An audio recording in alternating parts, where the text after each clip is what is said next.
the Road to the Revolution and the Texas Revolution. Wait, we should not. It's all in the camera. However, the positive thing about this is most of these things on the list, a lot of these, like the Fredonian Rebellion, some of these you've heard me at least bring up before.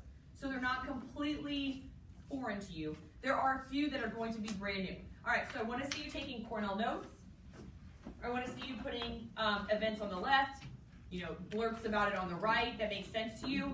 This has a lot of it's heavy in writing, but you do not need to write everything on the slides. There's highlighted parts like that are going to be in red that are going to be helpful. But we're going to start with these two words that we started with last unit, these two vocabulary words. You should already have these written down from last unit. Centralist or centralism and federalism.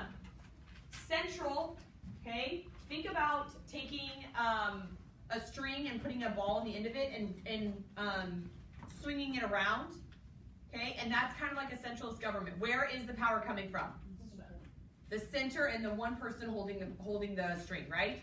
So the centralist government would be if I had like a string and I was holding it with the ball at the end and I'm swinging it around and I am the only person with all the power swinging that string.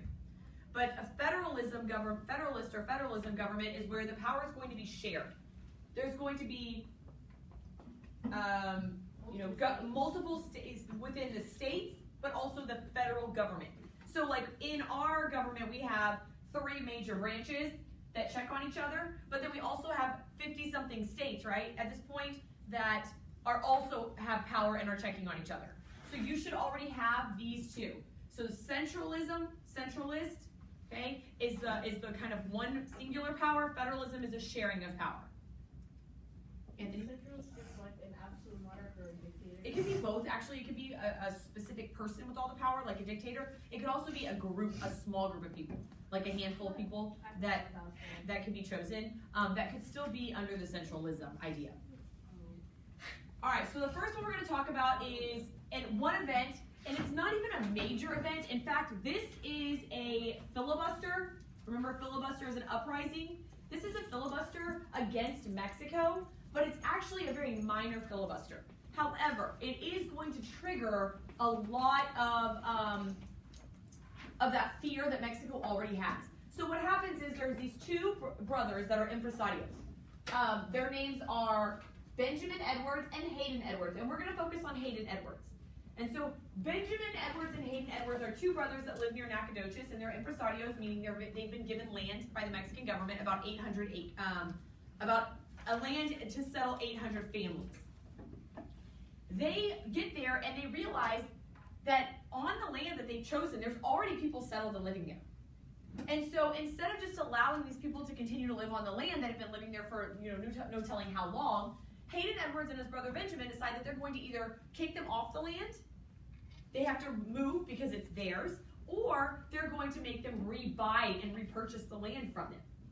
You can imagine if you've been living on this land and you've already settled and you've already put in the work that you're not very happy about this decision. Just because Hayden Edwards and Benjamin Edwards are given this land by Mexico doesn't mean that the people living on there should be evacuated or evicted almost, or have to repurchase land. And so the people actually revolt against Hayden Edwards and their brother, and they go to the Mexican government and they plead their case and they win. The Mexican government says, whoa, whoa, whoa, you're not going to kick our people off the land. We want our people living there, right? These people have already been settled there. They should have been part of your colony. This doesn't go over well with Hayden Edwards and Benjamin Edwards. In fact, they go get Stephen F. Austin, and they try to get Stephen F. Austin to side with them. No. Stephen F. Austin says, no, this is not my fight, and he says, I don't agree with what you're doing. I don't agree with kicking the people off the land. Hayden Edwards and Benjamin Edwards, the brothers, are actually going to create a filibuster. They're going to rise up against Mexico and start crying for independence. Mexican government isn't fair. They're crying for independence. They want their freedom from Mexico. And most of Texas does not agree with this. And so they don't have a very good following. There's not a lot of people that agree with it. So eventually what happens is Mexico will send troops into Nacogdoches. They will put this down very quickly and easily. But again, here we have this event that's happened that has put this thought in Mexico's head that the people of Texas are not what? Loyal Mexican citizens. troops in, I don't think Travis would got a secret. So it's called the Fredonian Rebellion. It's a small revolt led by two brothers due to the fact that they get their land grant actually revoked from them. So the president of Mexico is actually going to take away their land grant when they try to enforce people to either be removed from the land or repay for the land.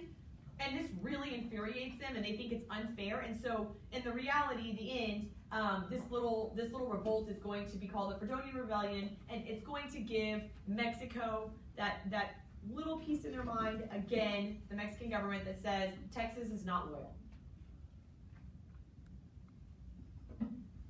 So I would know the who's. Make sure you know Hayden Edwards, because Hayden Edwards is going to be the one that we really talk about. Now, his brother Benjamin Edwards doesn't actually let it go. He continues to try to fight this battle.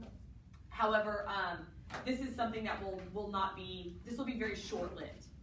It won't turn into anything bigger than this. Well then. So know who and know what.